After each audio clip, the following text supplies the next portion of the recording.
Welcome to Monty Makes Soap Chronicles. I'm sharing how I had to rebatch a seemingly perfect batch of soap. Here are some of my ingredients: coconut oil. I'll be using castor for my bubbles, little cornstarch to anchor the scent, lye, of course, for cold processed soap. Distilled water is my go-to, and my PPE. We'll be adding cocoa butter to this batch. So my first scale died. I had to take an intermission and go grab a new scale. Welcome our new friend to the family. That's me mixing my lye, and we have a perfect trace. Everything looks so perfect. We're doing a pour here. I'm pouring her out. Everything looks great. Saponification is setting in. I'm just cleaning up the edges here. I did change the mold into my favorite mini molds. This was not enough soap to fill up a 2-pound. I think it's a 2-pound mold. I'm just playing around with the top, trying to get some swirls. And everything looks perfect, right? And it smells amazing. I love the ginger peach scent.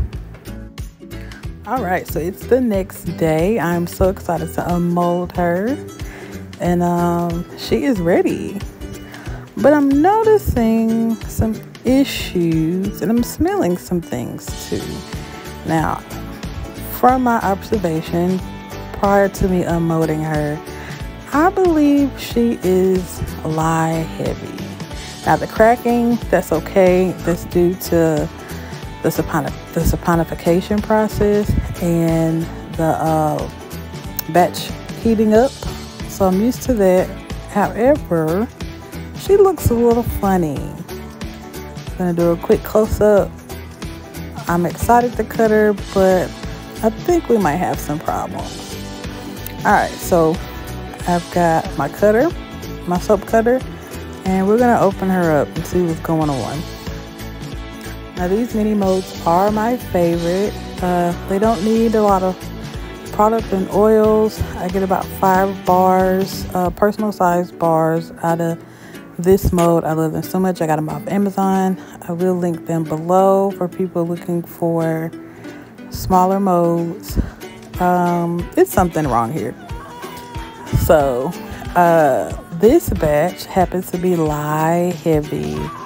I know it was lye heavy because of how she cut. It's brittle. I'm looking at it. She did not cut well at all. So we are going to rebatch.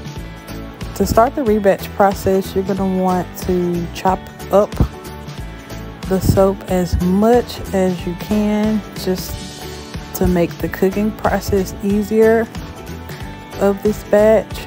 And yeah, the smaller the better, so you can get a better pour.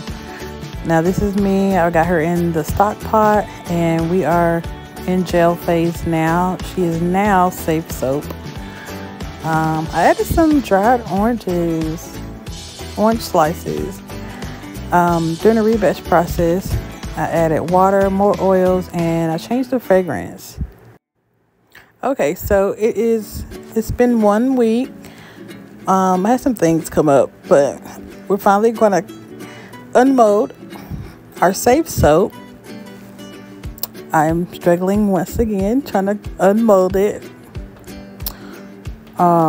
So this soap is no longer lye heavy. We have added the right amount of water and oils, and I actually refragranced this to oatmeal and honey. It smells amazing, and I'm so excited to cut it. Oh yeah, I can definitely tell we've got amazing soap now. The thing about soap making or cold process soap making is you can always fix your mistakes. The science behind it is everything has to be balanced out. These will need to dry out more since I added water and extra oils, but this is going to be a great hard bubbly soap. And look, it's so cute. I'm so pleased. Soap making just takes patience, time, and some science. Here she is before. And thanks so much for watching my soap chronicles. Yay!